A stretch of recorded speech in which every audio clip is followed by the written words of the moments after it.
Bang, kok kerja pakai headset, Bang? Iya, kalau saya kerja pakai headset, dengar musik, jadi kita tidak cepat letih. Kalau kita biasa 1 jam baru berhenti dengan adanya musik, itu bisa 1 jam setengah. Karena fokus kita bukan pada keletihan, fokus kita pada musik tadi, menikmati musik satu persatu, lirik dan lagunya. Nah, macam itu. Bang, kenapa dalam postingan abang itu ceritanya selalu berbeda-beda, Bang? Kemarin abang ceritanya bawa TKI, bawa penumpang menyeberang Malaysia, Selat Melaka. Sekarang cerita abang itu udah cerita sejarah lah, cerita ini macam-macam. Kenapa gitu, Bang? Ini soal dinamika pikiran, aktivitas pikiran saya. Ketika saya bawa kerja, turun ke kebun, pemikiran saya itu jadi liar.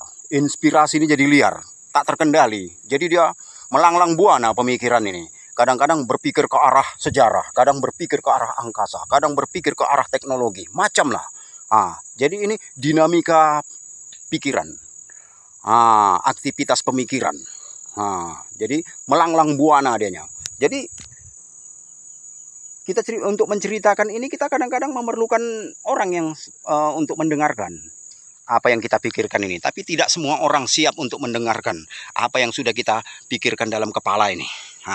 Jadi rupanya sekarang saya jumpa dengan media sosial ini kan, seperti Facebook atau apapun. Jadi saya luangkan ke situ. Karena selama ini sebelum pun saya ngonten-ngonten seperti ini, watak saya itu udah macam ini.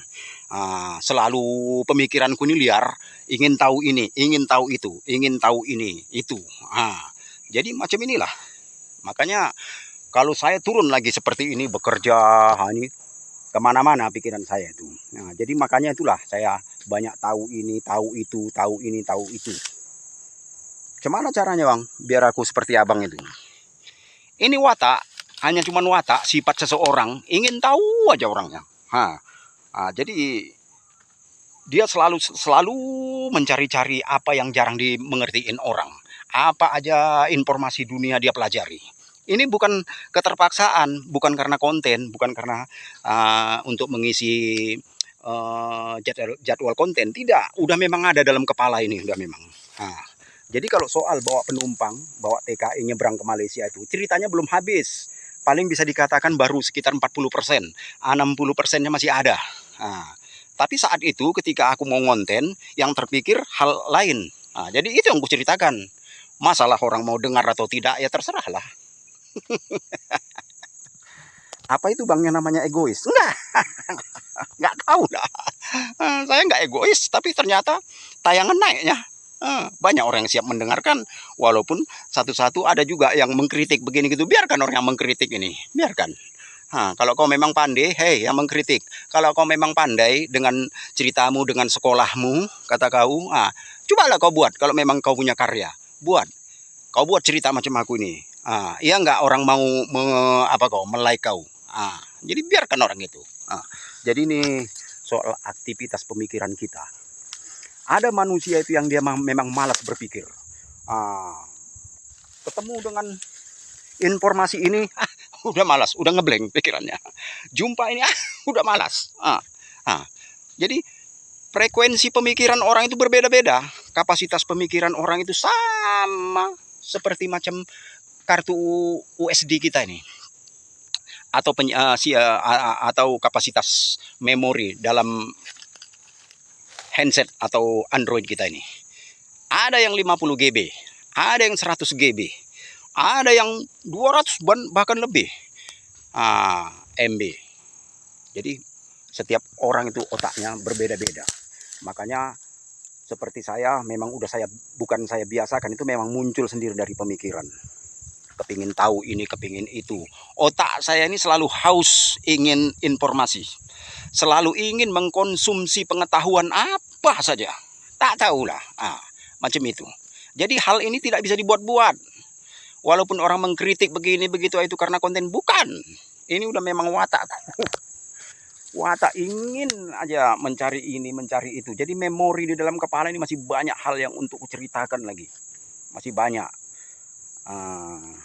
Jadi ya seperti itu. Makanya kalian, kan udah aku bilang hari itu kan, gerakan kita ini aktivitas kita ini membantu cakrawala pemikiran kita ini menjadi luas.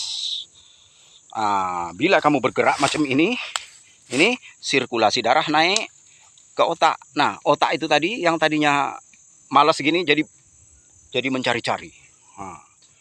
Itulah makanya tidak jarang orang-orang besar itu kalau dia mencari ide, mencari solusi, mencari penyelesaian, mencari jalan pikiran itu, mereka mondar-mandir di kantornya, di office-nya itu, mondar-mandir di sekitar meja, mondar-mandir seperti mencari ada benda yang hilang. Bukan, dia mencari ide. Karena dengan gerakan tadi itu sirkulasi darah naik ke otak. Otak ini akan semakin aktif. Makanya makin macam itu. Makanya jangan malas-malas.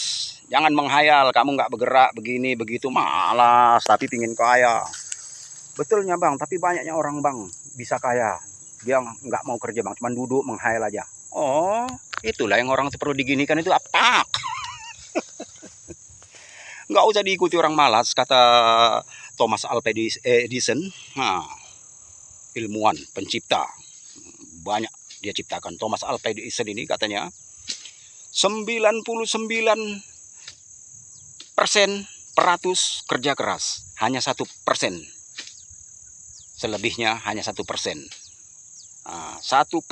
aja persen. Selebihnya kerja keras. Jadi mustahil kamu akan mencapai sesuatu prestasi tanpa kamu bekerja keras. Ingat tuh. Kejam juga bang ya, kejam lah. Disiplin itu memang seperti kekejaman, tapi kekejaman untuk maju. Nah makanya orang-orang yang maju itu rata-rata dia menghukum dirinya dengan kedisiplinan.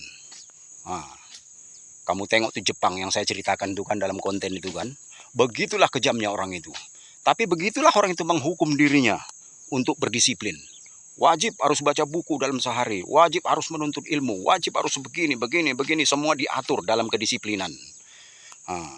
Jadi orang-orang yang maju itu semuanya itu mempunyai disiplin tinggi. Kalau kamu tak disiplin, pemalas-malasan macam ini, malas, gak bisa geng. Tapi kan bang, malas itu sifat bang, bisa dirubah, bisa.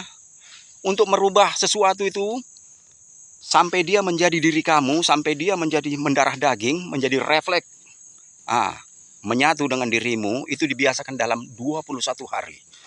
Mula-mula kamu tidak refleks, mula-mula kamu tidak mendarah daging, tapi sesuatu itu kamu biasakan dalam 21 hari. Begitu sampai 21 hari, maka yang kamu biasakan ini menjadi sifatmu, menjadi dirimu, menjadi tabiatmu. Makanya kalau kamu malas, bekerjalah kamu bekerja angsur-angsur walaupun terasa sakit-sakit badan, tapi selama 21 hari itu lama-lama kerajinan yang kamu buat tadi ini akan menjadi dirimu, akan menjadi kebiasaanmu, menjadi sifatmu. Itu.